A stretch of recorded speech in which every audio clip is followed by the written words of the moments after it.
This is going to be a video about demons, and I know that this isn't to everyone's taste. I really suggest that if you don't think you're going to like this video, I've got 100 other much more interesting videos for you on my channel. However, some people in the comments have asked me for my views on demons, and I think it's an interesting topic.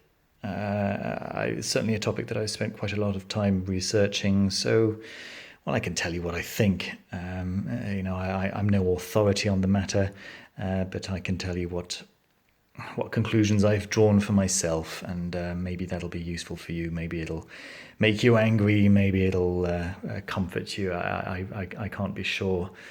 I hope it won't make you too angry. And if it does make you angry, remember that it is just my opinion, and you should really go ahead and enjoy your own opinion. So what do I think about demons? Well, I think that they're misunderstood. I think it's reasonable for them to be misunderstood because they're so feared. And my point of view was that since it was an aspect of my life and understanding that I didn't particularly want to have any kind of dominion over me, I really wanted to understand them better. So I got hold of these three books. This one I received very recently. You may have seen my review of it. This one I reviewed quite a while ago, and this one I've not reviewed at all because I don't have the physical book of it. I only have the Kindle edition, but it's the same thing as these two, just a much more modern approach with a much more workable process of getting in contact with these spirits or entities, let's call them. This comes with three different methods. If I show you, you have three different rituals. So there's a petition for results where you're just asking a demonic entity for a particular result. You don't get to communicate with it. You don't get to get any responses. You just say, I guess you're listening, and please go and do this, and wait for a result. Then the second ritual is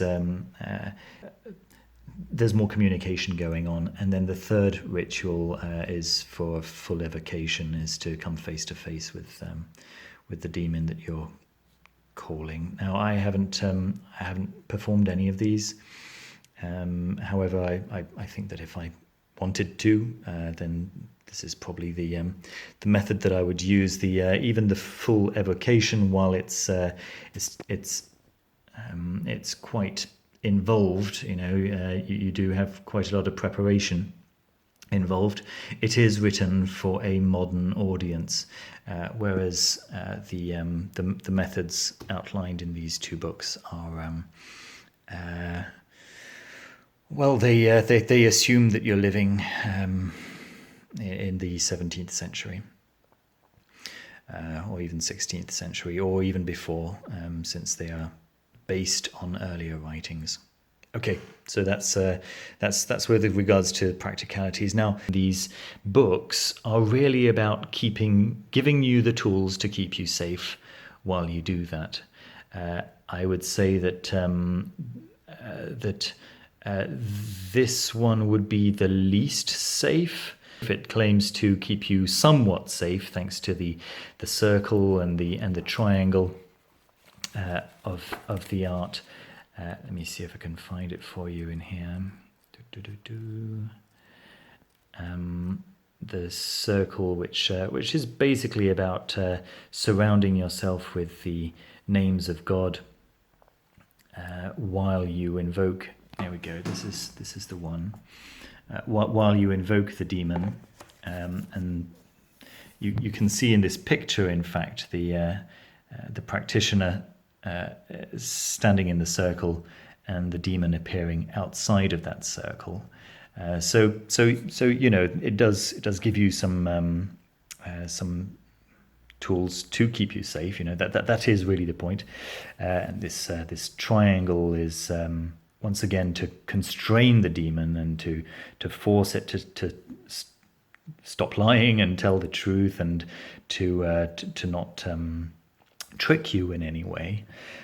So yeah, that there are certainly methods in place for safety here. This one goes a little step further, and with each demon gives the name of an angel, with the Hebrew and the English of the constraining angel for that demon, with a psalm inside. The psalm is transliterated down here, and then if you can't quite read what the name of the angel is, it's generally quite clear, but sometimes it's a little bit obscure. Then right in the back there are appendices with everything transcribed digitally. There we go. And well, over here, if I just open, for example, Baal, which is the first one. Am I going to get there? Yeah. Then you can see that it is very heavily contained in a triangle already, surrounded by the names of God, so that you don't have to put yourself into a circle. In fact, this really is probably the safest version of all, and it's surrounded by names of angels and names of God, to really keep that contained. I think it's a really good idea. I think it's a nice concept, and from what I've read from people's testimonies, it works very well. What else can I tell you? I really like Lon Milo DuQuette's take on demons. The process of preparing for this video, I picked up Low Magick by Lon Milo DuQuette. I read this maybe a year ago, maybe 2 years ago. It's a great place to start if you're not quite sure what to think about demons. Lon Milo DuQuette is one of the esoteric authors that I respect the most. I was looking for a specific quotation where he was talking about how working with demons is a little bit like waiting for the small hours of the morning, and in the dark of night you go into the seediest part of the city, and you find someone who's going to be willing to work for you, maybe moving your home, or doing some manual labor, and in the morning they turn up and they do the work for you, and then you pay them, and off they go, back to their world. What you don't want to do is get involved with that world and become friends with that world, and you certainly don't want to take them home and start a relationship with them, and because they will just steal your wallet, leave your affairs in the worst possible state. So I was looking for that particular quote. I wasn't able to find it, but I was able to find this. Let me see.